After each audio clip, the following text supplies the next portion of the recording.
ನೋಡಿ ಫ್ರೆಂಡ್ಸ್, ನಿಮ್ಮ ಮೊಬೈಲಲ್ಲೂ ಈ ಥರ ಅಪ್ಡೇಟ್ ಬಂದಿದೆಯಾ? ಆ ಅಪ್ಡೇಟಲ್ಲಿ 2 ಫೀಚರ್ ಇದೆ. ಚೆನ್ನಾಗಿದೆ ಫೀಚರು. ಯಾವುದು ಅಂತ ಹೇಳ್ತೀನಿ ನೋಡಿ.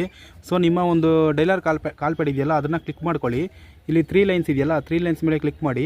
ಇಲ್ಲಿ ಸೆಟ್ಟಿಂಗ್ಸ್ ಇದೆಯಲ್ಲ, ಸೆಟ್ಟಿಂಗ್ಸ್ ಮೇಲೆ ಕ್ಲಿಕ್ ಮಾಡಿ. ಕ್ಲಿಕ್ ಮಾಡಿದಾದಮೇಲೆ ನಿಮಗೆ ಇಲ್ಲಿ ಕಾಲಿಂಗ್ ಕಾರ್ಡ್ ಅಂತಿದೆ, ಹೊಸ ಆಪ್ಷನ್ ಬಂದಿದೆ ಅಪ್ಡೇಟ್ ಆಗಿರೋದ್ರಿಂದ. ಸೊ ನಾವಿಲ್ಲಿ ಆ್ಯಡ್ ಕೊಡಿ. ನಿಮ್ಮ ಒಂದು ಕಾಂಟ್ಯಾಕ್ಟ್ಸಲ್ಲಿ ಯಾರಿಗೆ ಬೇಕಾದ್ರೂ ಸೆಲೆಕ್ಟ್ ಮಾಡಿಕೊಂಡು ಫೋಟೋ ಆ್ಯಡ್ ಮಾಡ್ಬೋದು. ಸೊ ನಾನು ಎಕ್ಸಾಂಪಲ್ ಒಂದು ನಂಬರ್ ಸೆಲೆಕ್ಟ್ ಮಾಡ್ಕೊಂಡಿದ್ದೀನಿ ನೋಡಿ, ಗ್ಯಾಲರಿ ಬಂದಿದೆ. ಗ್ಯಾಲರಿ ಮೇಲೆ ಕ್ಲಿಕ್ ಮಾಡ್ತೀನಿ. ಸೊ ನಾವು ಯಾವ್ದು ಬೇಕಾದರೂ ಒಂದು ಫೋಟೋನ ಸೆಲೆಕ್ಟ್ ಮಾಡಿಕೊಂಡು ನೋಡಿ, ನಮ್ಮ ನೇಮ್ ಇದೆಯಲ್ಲ, ನಾವು ಸೇವ್ ಮಾಡಿರೋ ನೇಮು, ಅದು ಯಾವ ಫಾಂಟಲ್ಲಿ ಬೇಕಾದ್ರೂ ಸೆಲೆಕ್ಟ್ ಮಾಡಿಕೊಂಡು ನಾವು ಡನ್ ಮೇಲೆ ಕ್ಲಿಕ್ ಮಾಡಿದ್ರೆ ಆಟೋಮೆಟಿಕ್ ಅದು ಫಾಂಟು ಸೆಲೆಕ್ಟ್ ಆಗೋದು. ನೆಕ್ಸ್ಟ್ ಅವ್ರು ಕಾಲ್ ಮಾಡಿದಾಗ ನಮಗೆ ಆ ಫೋಟೋ ಸಮೇತ ಬರುತ್ತೆ. ಸೊ ಇನ್ನೂ ಒಂದು ಆಪ್ಷನ್ ಇದೆ, ಅದು ಯಾವುದು ಅಂದರೆ ಸೇಮ್ ಸೆಟ್ಟಿಂಗ್ಸ್ಗೆ ಹೋಗಿ, ಸೆಟ್ಟಿಂಗ್ಸ್ಗೆ ಹೋಗ್ಬಿಟ್ಟು ಇನ್ಕಮಿಂಗ್ ಕಾಲ್ ಗೆಸ್ಟರ್ ಅಂತಿದೆಯಾ, ಸೊ ಇದನ್ನು ಕ್ಲಿಕ್ ಮಾಡಿ.